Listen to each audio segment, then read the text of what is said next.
I didn't grow up in church, but I always felt like I should be there. I always felt like I wanted to be around those people.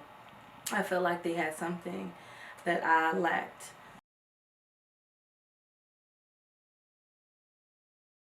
I found myself in church by myself a lot of the time, depending on the different women to kind of show me the ropes per se. And I found myself being let down. I got a lot of judgment based off of what I would wear, them not understanding the circumstances of my home. I come from a home where I have two hardworking parents, young parents at that, who had other children that they had to provide for. So I didn't have the latest church dresses, socks, stockings, none of that. I came literally as I was as a child. That kind of turned me when I would hear the women kind of snickering and saying different things about me. I kind of then decided to step back and go to the world, be a regular, at that time, 12-year-old young girl. But I still continued to seek the guidance of women that I began to trust. Sometimes these women weren't in the best situations, but because they were very genuine and very loyal and very honest, I developed a lot of those traits myself. But I still felt a void spiritually, so I kept going.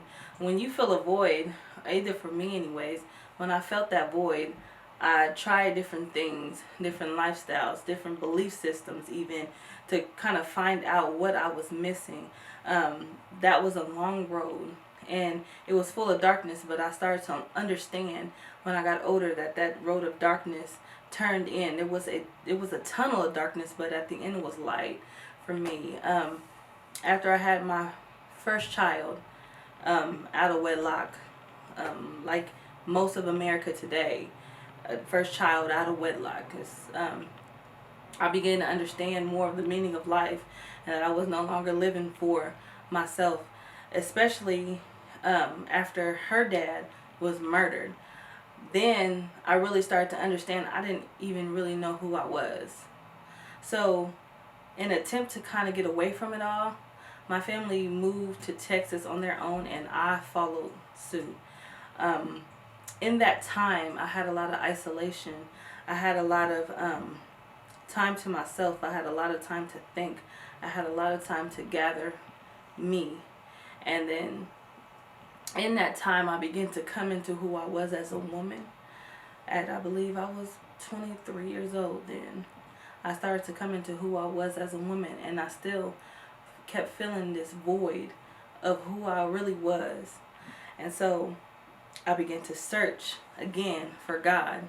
I began to search for that fullness per se, and I found it. I found it in just learning who I was, reading my Bible, praying, getting back to praying regularly. And soon I began to build that spiritual hunger again, wanting to go to church, wanting to be around like-minded individuals, wanting to put my daughter in a position to where she didn't have to lack what I lacked, because I had great women in my life. They just didn't have the spiritual soundness that I needed in my childhood. I wanted to be that for my oldest daughter, like I am for my youngest now today.